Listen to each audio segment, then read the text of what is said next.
Salut à tous et bienvenue sur AZ237. Poser un acte de bonté sans rien attendre en retour vaut vraiment beaucoup plus qu'avoir la plus grande intention. Voici l'histoire insolite mais passionnante d'une femme qui décida de visiter l'appartement de son beau-père décédé 1 an après son enterrement et qui fut étonnée par ce qu'elle y vit. Elle vous donnera certainement une grande leçon de vie. Regardons-la. Mais avant de commencer, j'aimerais vous rappeler qu'après avoir regardé cette vidéo, vous pouvez faire un tour sur notre chaîne pour découvrir de nombreuses histoires à la fois incroyables, intéressantes et émouvantes. Et n'oubliez pas de vous abonner à la chaîne et d'activer la cloche de notification si vous êtes nouveau parmi nous. Notre histoire est celle de Natacha, Alexis et le père d'Alexis, Artyom. Natacha et Alexis s'étaient rencontrés de manière inattendue et étaient tombés amoureux l'un de l'autre jusqu'à décider de former un couple.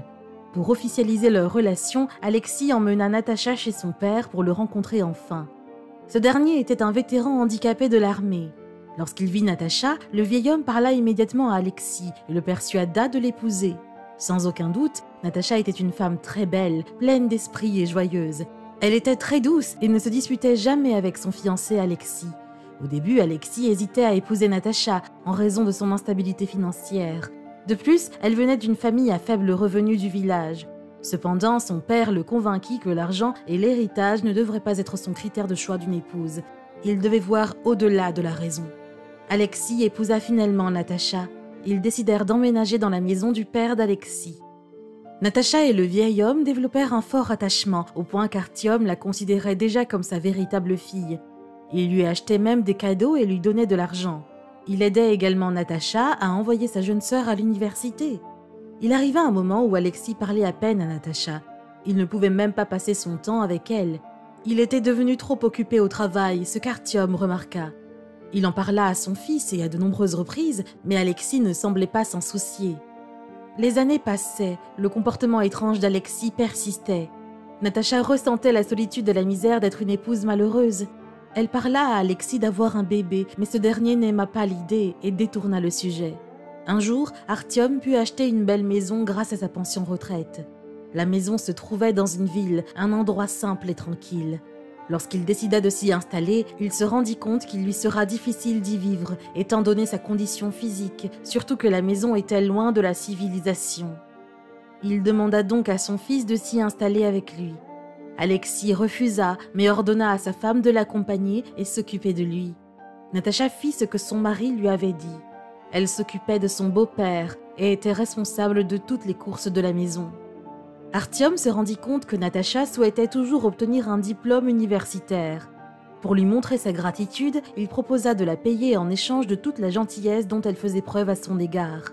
Il se rendit également compte qu'Alexis ne lui donnait plus d'argent, bien qu'ils étaient mariés.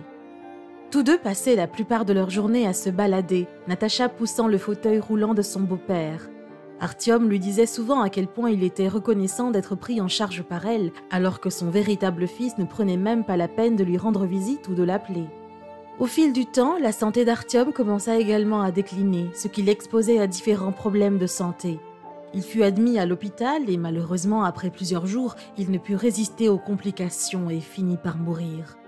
Natacha ressentit de nouveau la désolation et la misère de perdre le vieil homme qu'elle considérait comme son père, car elle avait perdu son père à l'âge de 3 ans. Elle continua de se recueillir sur la tombe de son beau-père pendant plusieurs jours, jusqu'à ce qu'elle accepte sa mort. Elle décida de trouver une source de revenus, car personne ne voulait l'aider. Cependant, Alexis refusait de lui trouver un emploi. Il lui demanda de retourner dans leur appartement et de rester à la maison. Elle n'eut plus d'autre choix que de se conformer à ses décisions. Elle passait la plupart de son temps à répondre aux demandes et aux besoins de son mari. Elle faisait également de son mieux pour lui tendre la main. En revanche, il lui parlait toujours aussi peu qu'avant. Il rentrait même rarement chez lui et Natacha n'avait pas la moindre idée de l'endroit où il allait dormir. Un jour, exactement 1 an après la mort de son beau-père, Natacha décida de se rendre dans l'appartement de son beau-père pour vérifier et chercher son mari. Elle introduisit la clé et remarqua que la serrure avait été changée. Comme elle ne pouvait pas ouvrir la porte, elle frappa. Une femme et un jeune garçon sortirent, demandant qui elle était et la raison de sa présence. Natacha répondit immédiatement qu'elle était la femme d'Alexis, le propriétaire de la maison, et qu'elle était censée leur poser la même question. La femme à la porte la regarda avec mépris, s'exclamant qu'elle était la femme d'Alexis et que le garçon qui lui tenait la main était leur fils. Elle ferma ensuite la porte en la menaçant de partir, sinon elle appellerait la police. Abasourdie par ce qu'elle avait entendu, Natacha appela Alexis par téléphone et lui demanda la vérité, s'il était vraiment marié à une autre femme. Alexis ne répondit pas. Il lui assura simplement qu'il lui expliquerait tout dès qu'elle serait de retour à l'appartement. Natacha souffrait profondément, elle résista à l'envie de rentrer chez elle. Elle se retrouva dans un parc et là, elle se mit à pleurer. Soudain, un garçon de 5 ans la remarqua et lui demanda pourquoi elle pleurait. Natacha refusa de lui répondre, alors le jeune garçon appela sa grand-mère. Natacha raconta à la vieille dame ce qui lui était arrivé.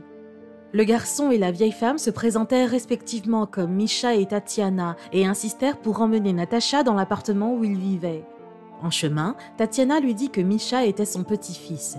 Son fils, Igor, et la mère du petit s'étaient séparés il y a 2 ans. Comme Igor allait travailler en dehors de la ville, elle devait s'occuper de Misha.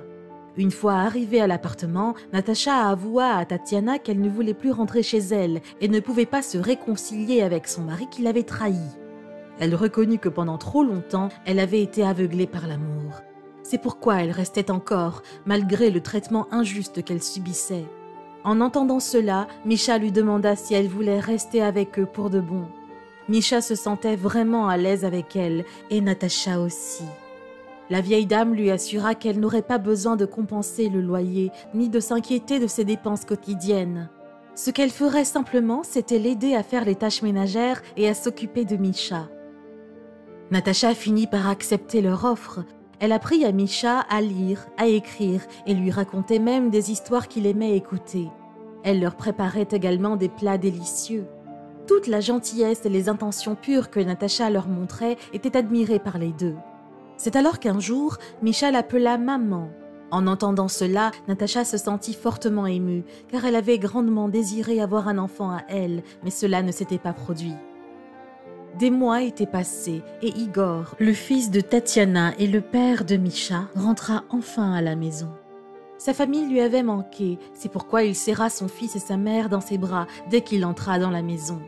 Lorsqu'il remarqua la présence de Natacha, il demanda à sa mère de lui parler d'elle. Tatiana lui répondit immédiatement qu'il s'agissait d'une amie qu'ils avaient rencontrée récemment et qui restait chez eux pour le moment. Comme Igor faisait confiance à sa mère, il finit par accueillir Natacha, car il pensait que c'était une femme bonne et gentille. Sans le savoir, le cœur d'Igor fut captivé par la beauté de Natacha. Il ne pouvait détacher son regard d'elle et ne pouvait s'empêcher de sourire dès qu'elle était là. Les jours passaient et les sentiments d'Igor ne cessaient de se renforcer, surtout lorsqu'il remarqua que son fils et Natacha étaient heureux ensemble. Quelques mois plus tard, Tatiana remarqua le comportement étrange d'Igor. Elle le pressa d'avouer ses sentiments à Natacha et de lui faire une demande en mariage immédiatement. Igor apporta rapidement une bague, il avoua son amour à Natacha et lui fit sa demande. Elle lui répondit joyeusement par un « oui ».